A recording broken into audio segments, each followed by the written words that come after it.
सबसे ज्यादा किसी का धन्यवाद करना चाहता हूं तो अपनी मातृशक्ति का करना चाहता हूं, अपनी माओं का, बहनों का, बच्चियों का। और इसलिए धन्यवाद करना चाहता हूं, इसलिए क्योंकि मैंने आने से पहले एक दादी को देखा जो मोटरसाइकिल पे आई है। मुझे नहीं पता वो कहां बैठी है, वो 100 किलोमीटर से आई है, 100 किलोमीटर से मोटरसाइकिल पे। मैंने उन माओं को सुना जो पैदल आ रही थी और उनसे पूछा गया कि आप कहां से आई हैं, तो उन्होंने जो बात कही कि हम अपनी बस लेके आए हैं, अपने पैसे से आए हैं। और अंत में उन्होंने कहा कि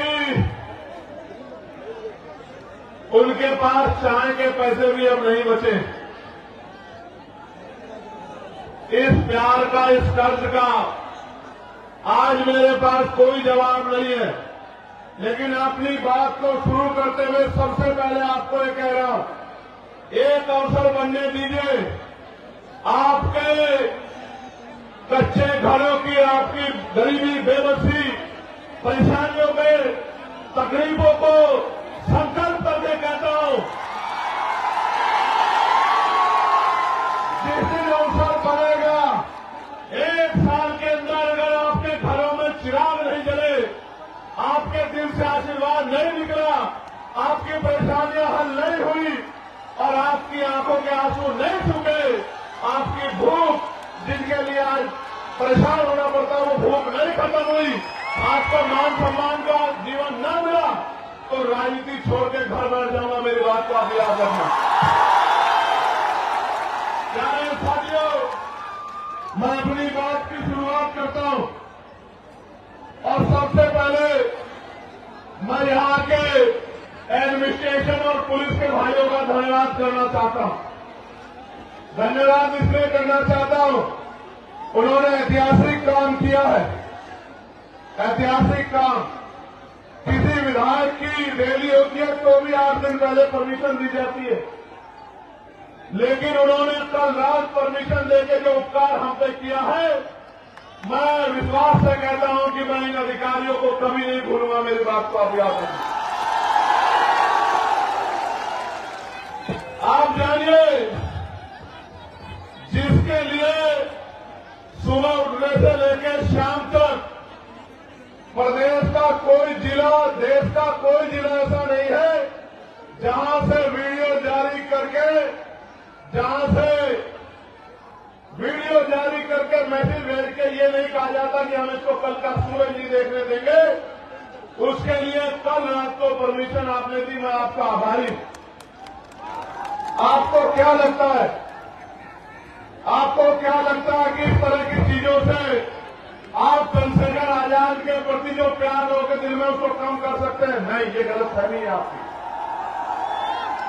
आप अगर आज सुबह भी परमिशन देते और ये टेंट भी नहीं लगता, एक कुर्सी पे खड़े होकर भाषण देकर अपने लोगों को कह के जाता कि याद रखना मेरी बात को। मैं किसी धरना सेठ का बेटा नहीं हूं, किसी व्यापारी का बेटा नहीं हूं, किसी नेता का बेटा नहीं हूं, एक प्राइमरी स्कूल के हेडमास्टर का बेटा हो। संस्कार है मेरे अंदर, मैं गरीबों का दर्द जानता हूं और फिर कह रहा हूं, एक बार पैदा होता आदमी, एक बार मरता है। ना मैं दोबारा पैदा हो सकता हूं, ना मैं 2 बार मर सकता हूं। एक दिन मुझे भी जाना है, लेकिन अगर जब तक जीवन है मैं इनके हक अधिकारों के लिए लड़ता रहूंगा। इस बात को शासन, प्रशासन और सरकार भी याद रखें, मेरी बात को याद रखें। आप मेरी बात को सुनो, मेरा पर चले तो एक शब्द ना कहूं और ऐसे ही चला जाऊं, लेकिन जब आया हूं तो अपनी बात कहना चाहता हूं, क्योंकि गर्मी इतनी है। मेरे ऊपर तो टेंट लगा है, लेकिन मेरी माए बहन, मेरे भाई, मेरे बच्चे, मेरे छोटे नौजवान साथी, बड़े बुजुर्ग गर्मी में है, पसीना आ रहा है। मैं तो जानता हूं लोग पैसे पे नहीं जाते, खाने पे, मिठाई पे, शराब पे नहीं जाते, और आप अपने इस बेटे को इज्जत, प्यार, आशीर्वाद देने के लिए इस गर्मी में बैठे हो। नहीं है मेरे पास आज आपको देने के लिए बहुत कुछ नहीं है, लेकिन इस मंच से कह रहा हूं, मेरे खून का कतरा कतरा भी अगर आपके लिए बह जाएगा तो ऊप नहीं कहूंगा। मेरी बात को आप याद रखना। प्यारे साथियों, मैं कुछ समय इस गर्मी का आपका लूंगा, क्योंकि बहुत महत्वपूर्ण बात आपसे करनी है और आपने भी अपना काम छोड़ा है।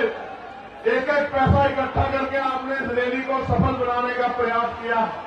प्यारे साथियों, मैं अपनी बात को शुरू करते हुए सबसे पहले भदोही के लाल धीरज कुमार गुप्त जी को आदरांजलि अर्पित करता हूं। भदोही का जो लाल धीरज कुमार जी थे, जिन्होंने 2023 में अग्निवीर ज्वाइन किया और 18 फरवरी को जम्मू कश्मीर में वो शहीद हो गए। ये शहीद जिस परिवार से होता है, उस परिवार को तकलीफ का एहसास होता है, लेकिन आप ये समझिए, उस शहीद भाई को आज याद करने से